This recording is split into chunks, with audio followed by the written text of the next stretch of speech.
Hey everybody, Jake here from Bearded Gear, and I've got a quick little unboxing to do today. As you can tell by the size of this box, this is a fixed blade. If it was a folder, it would be huge. So this is the new Reate Tibia. It is a collaboration with Jim Skelton. I've never owned any of Jim Skelton knives.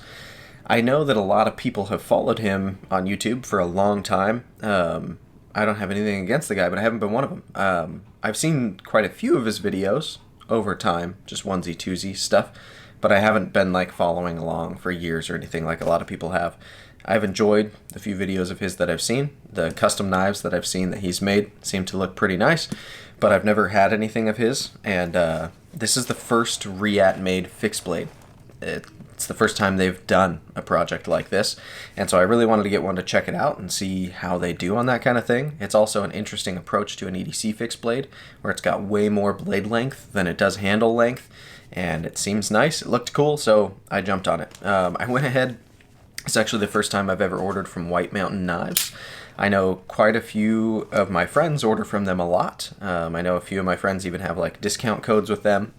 I have to apologize publicly as well to Left EDC Kevin, because in my hurried decision to order this knife, most places just had it in all black left in stock, and I wanted to get one in satin finish, and so I was looking around, and White Mountain Knives was one of the few places that had it still in satin. I think this was actually their last one because it went out of stock after I ordered it. But in my group chat with Kevin and Kyle and Chris from Grady's Gear, I quickly messaged in there. I was like, people have discount codes for White Mountain Knives, right? And I was like, I think Slicey does. And then no one responded for a few minutes, and so I went on Slicey's YouTube and I found his discount code. I like Slicey too. He's been on the podcast, nice enough guy. But Kevin is like one of my best friends. And then Kevin responded after I'd ordered it and was like, yeah, I have a code. So I used Slicey's. I probably should have used Kevin's. I don't think it necessarily does anything for the person whose code you use anyways, but it was just funny that I used Brian's and not Kevin's. Anyway, let's go ahead and bust into this sucker, see what we're looking at here. I'm using the brand new ProTech Runt 5 mirror finished Mike Erie hand ground blade to unbox today. It's a sweet little box opener. Alright, let's see how we are looking. Alright, a lot of packing peanuts. That's cool. Let's see. Well, it looks like a nice box in here. It's long. Try to do this without getting packing peanuts all over my floor. We lost one. Alright. Okay, so this is a big Reate box. You can see it's also marked limited edition. It's in this plastic baggie for transit. Kind of cool. Alright, on here, model Tibia, handle carbon fiber. Blade says Damasteel-M390. I don't think it's supposed to say Damasteel on there. If they sent me a Damasteel one, that'll be interesting, because I haven't even seen that that's an option. It says Damasteel M390. Stonewashed flats, satin finish blade, serial number 108. So there's at least 108 of these. So yeah, you've got Reate, and then you've got I guess that's Jim Skelton's signature. Skelton Blades, SB, that makes sense. Limited edition. And here it just says Reate Knives. So, yeah, nice box. I mean, they usually have boxes that are very similar to this, but this one seems stepped up a little bit. Got a Reate Knives patch. I'm absolutely going to keep this around. As many of you may be aware, myself and my partner Ryan are using Reate as our OEM for our upcoming Luft Concepts Avant. So I am a fan of Reate. I like just about everything that they make. Sometimes I find the design isn't my favorite, but their build quality is always fantastic. So in here, I guess I might as well hold this up. We've got just a little sheet of foam on top, and then under it, got a silica gel pack, and the sheath are what you see first. So say goodbye to that gel pack. Let's get the sheath out of here. Let's see if I can do this That's really in there. Oh, that's why. So the knife is wrapped in like this paper, and that was looped through the belt loop, so that's why I was trying to pick up the knife with it. All right, really nice looking sheath. I'm impressed that they're making these at Reate, because I mean, I didn't know they really played the leather game. I wonder if they're having somebody externally make these and they're branded Reate, or if Reate is actually producing these. But it's got this little like pin that you slip this through.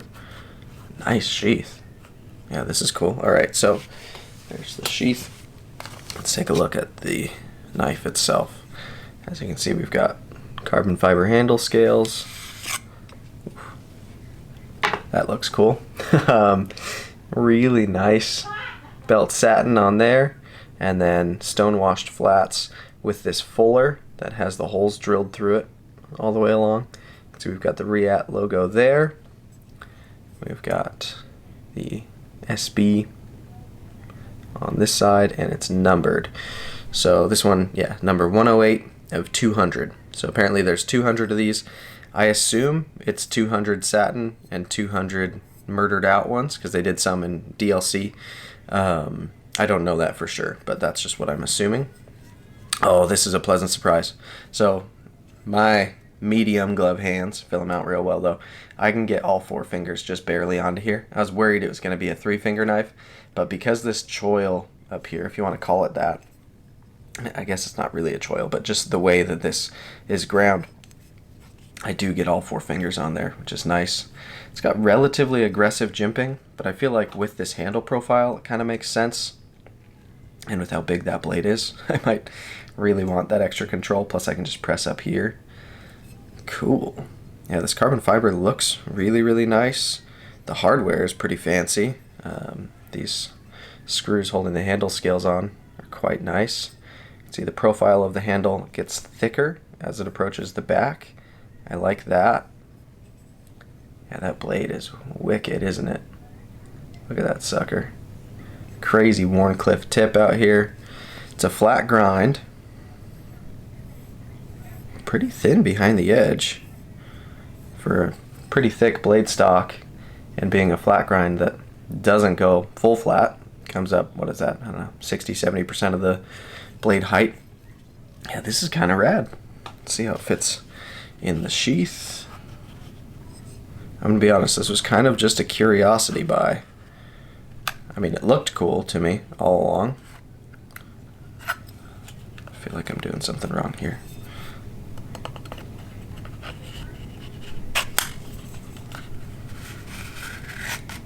That's just pretty tight. Nice, okay. So, it goes in nice and easily. Then you've got this little pin thing. You can snap that on. So with that snapped, yeah, that blade is tight in there. And then this is gonna carry the way I like to carry fixed blades, EDC fixed blades that is, kind of front of my body appendix style carry, and it'll be horizontal. So in theory, I'll just pop that off. Maybe that'll loosen up a little bit. It's kind of tight. Pop that off, and then I guess you have to get that out of the way too. Does it pull itself out of the way if I... yeah, I'd be worried I'm gonna cut it though. So I'll have to be aware of that strap a little bit, I guess. Nice. Yeah, this is a cool blade. It's cool that they're so limited too. I wonder if this will be, on here it says, yeah, limited edition. I wonder if there'll be like a more standard edition eventually. I guess that'll probably depend on how well this model does. Maybe if it sells really well, they'll do a basic production version, and then these will be sought after ones, or I don't know. It'd also be kind of cool if they only make these ever, and then I've got one of 200 knives, you know? I don't know. Interesting. So, just a cool new fixed blade. Very unique, I would say, especially compared to all of the fixed blades that I own. This thing is pretty wild. I'll be doing a first impression soon, ultimately a full review, but yeah, pretty interesting little design. Not so little, actually. I mean, it's fairly large. The overall length isn't crazy, but that blade, that's a lot of cutting edge for an EDC fixed blade, which I guess is kind of the point. All right, sweet. So there it is. Reate Tibia, Jim Skelton design. Skelton Bladeworks, Skelton Blades. I don't know what he goes by. Yeah, I'm not the leading authority on his work, but seems like a cool dude by all accounts. Anyway, thanks for checking out, guys. We'll have a first impressions pretty soon, then a full review ultimately. So we'll see you on the next one.